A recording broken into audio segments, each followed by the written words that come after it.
Hi everyone, welcome to my channel. Have you ever felt like life suddenly lost its meaning after going through a spiritual awakening? The things that once excited you, the hobbies, the passions, the little joys, start to feel dull and empty. It's confusing, even scary, like a part of you has disappeared. Psychologist Carl Jung once said that awakening isn't just about peace, love, and light. It's also about breaking down old parts of yourself. And one of the first signs of this deep change is losing interest in things that used to bring you joy. But this doesn't mean you're lazy, broken, or depressed. In fact, something much deeper is happening inside your mind.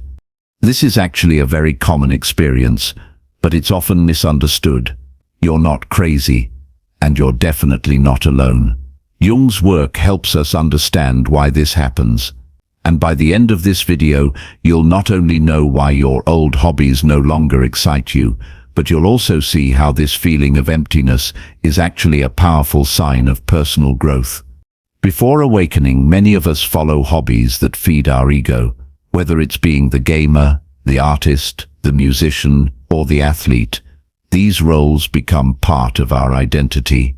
Jung called this the persona, or the mask we show the world. These hobbies give us a sense of achievement, recognition, or belonging. They help us feel good about ourselves and distract us from stress or self-doubt. But awakening starts to crack that mask. Suddenly, the things that once motivated you, like winning a game, posting a painting online, or writing a song, don't feel as rewarding anymore. Why? Because the part of you that cared so deeply, the ego, is beginning to dissolve. And while that can feel like a loss, it's actually a sign that your inner world is shifting. What once fueled your ego no longer feeds your soul. So, let me ask you, have you ever felt like the things you used to love just don't feel the same anymore? Let's explore this together in today's Spitz video. So, if ego-driven hobbies no longer feel meaningful, what comes next? This is where things get really interesting. Carl Jung said that awakening is a confrontation with the self, the deeper, more authentic core of who you truly are. And when that deeper self starts to rise to the surface, it changes everything. Your old values begin to fall apart. Goals that once made perfect sense, like winning, achieving, collecting, or competing, suddenly feel empty, like chasing smoke.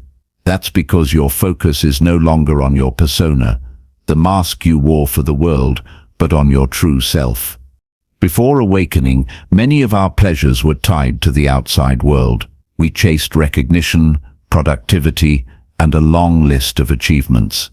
These things gave us a sense of worth. But when something cracks open inside, whether through breathwork, deep meditation, psychedelics, life struggles, or even just intense inner reflection, you begin to see a bigger picture. And suddenly, the outside world doesn't shine the way it used to. The hobbies that once brought you joy may now feel empty. Why? Because they were often tied to proving something. Painting wasn't just painting, it was about feeling talented. Gaming wasn't just for fun, it made you feel accomplished. Shopping wasn't just buying clothes, it made you feel worthy, stylish, or enough. But after awakening, when the mask begins to fall, something powerful happens. You realize you don't have to prove anything anymore. The need for validation starts to fade. The excitement you once felt was often based on how others saw you or how you saw yourself through your achievements. And here's the beautiful part. This isn't a loss, it's freedom. Your soul is no longer content with chasing approval or building your identity around hobbies. It's ready for something deeper, something real. So let me ask you, what do you think life looks like when you stop living to impress others? Instead of chasing achievements or recognition, awakening invites you to turn inward, to search for meaning beyond performance. And the reason this shift feels so unsettling is because hobbies were never just hobbies, they were part of your identity. They told you a story about who you were, But when you awaken and come face to face with your true self, those old labels start to dissolve. That's why you might feel lost, unsure of who you are. The map you've been using to navigate life disappears, and the new one hasn't been drawn yet. In that in-between space, everything can feel pointless. But here's what's important to understand. Jung didn't see this as the end of joy. He saw it as the beginning of something more real. Awakening strips away the illusions and false identities to make space for something deeper. Yes, your old value system collapses, but only because it was built on conditioning and ego. What replaces it, though it takes time, is a life aligned with your soul. You'll start to discover passions that don't come from a need to prove yourself, but from a place of true authenticity. And yes, there is a void in between, a silence, a strange nothingness, where the things that used to matter now feel empty, but that emptiness has a purpose. Here's the raw truth. Not every hobby was actually about joy or creativity. Some were escape routes. Maybe you painted to avoid loneliness. Maybe you played video games to quiet your anxiety. Maybe you sang or performed because deep down you felt invisible. On the outside it looked like passion, but underneath many of these hobbies were unconscious ways of soothing pain you didn't want to face. Carl Jung called this the shadow, the parts of ourselves we hide away, the wounds, fears and emotions we bury because they don't fit the version of ourselves we want to believe in. And here's what awakening does. It brings that shadow to the surface. Suddenly, the hobby you once leaned on doesn't bring the same comfort, because it was never about the hobby itself. It was about avoiding the feelings underneath. So when awakening happens, your psyche starts to dismantle these distractions. And while that can feel like everything's falling apart, it's actually the beginning of healing. Let me ask you, have you ever realized that something you loved doing was actually a way to avoid pain? It's like your soul is saying, no more band-aids, face the wound. That's why you start losing interest in your passions. It's not because you've outgrown them or gotten bored. It's because many of those passions were actually masks, coping mechanisms to avoid pain. When the mask falls, the escape no longer works, and that can feel brutal. You can't run from your shadow anymore. You have to sit with it. And honestly, this stage can feel depressing, even hopeless. You might find yourself saying, I don't enjoy anything anymore. What's wrong with me? But according to Jungian psychology, nothing is wrong. In fact, this is a breakthrough. For the first time, you're meeting yourself without distractions. You're no longer hiding behind constant activity or performance. Now, you're sitting face to face with your own loneliness, your fear, your grief, and your deepest longings. And while that hurts, it's also the beginning of real healing. By being with your shadow instead of avoiding it, you begin to understand it. You realize that loneliness isn't a punishment, it's a doorway to deeper self-connection. Fear isn't weakness, it's a message to be honored. Grief isn't something broken in you, it's a wise teacher. Losing your hobbies might feel like losing yourself, but in truth, what you're losing is the veil, the illusion, and this is where things get even deeper. This stage of losing your interests, facing the emptiness, and confronting your inner wounds is not a detour. It's part of something ancient and powerful, what mystics have called the dark night of the soul. But the dark night isn't about endless suffering. And at first, it truly feels like a kind of death. You wake up, and the spark is gone. Music feels like noise. Painting feels forced. Nothing lands the way it used to. So let me ask you, have you ever felt like your soul was asking you to stop running and finally just sit with what's real? Gaming starts to feel like repetition. Shopping feels pointless. Even life itself seems washed out, stripped of its color. But here's the secret. This loss of meaning isn't the end. It's a sacred transition. When the old version of you begins to dissolve, Your mind enters a space between who you were and who you're becoming. The hobbies you once loved belonged to the old identity.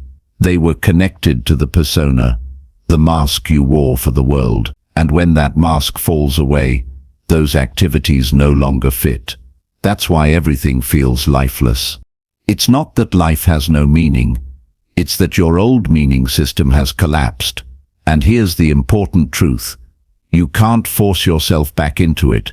You can't pretend to care in the same way, and you can't reattach a mask that no longer feels real. Carl Jung compared this process to alchemy.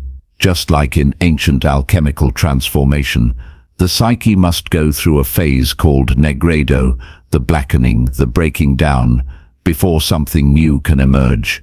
The dark night of the soul is the psychological negredo. It's the burning away of everything that no longer serves you. And yes, it's painful, but it has a purpose. This void teaches you. It strips away false motivations. It forces you to sit with silence, with stillness, with no more pretending. It shows you that you are not your hobbies. You are not your achievements. You are not the roles you've played for approval.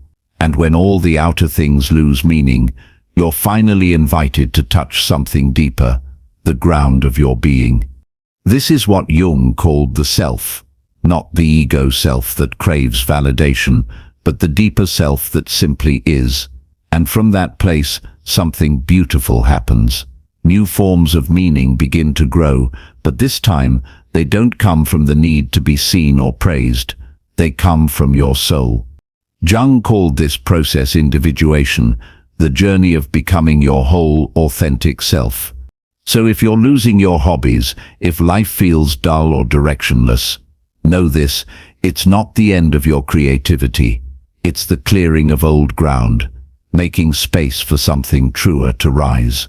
Let me ask you, what might grow in your life if you stop trying to be someone and start allowing yourself to be? It's like clearing a field, removing everything that no longer serves so that authentic creativity can finally grow. Maybe painting returns, but this time not to prove your talent, but as a form of meditation.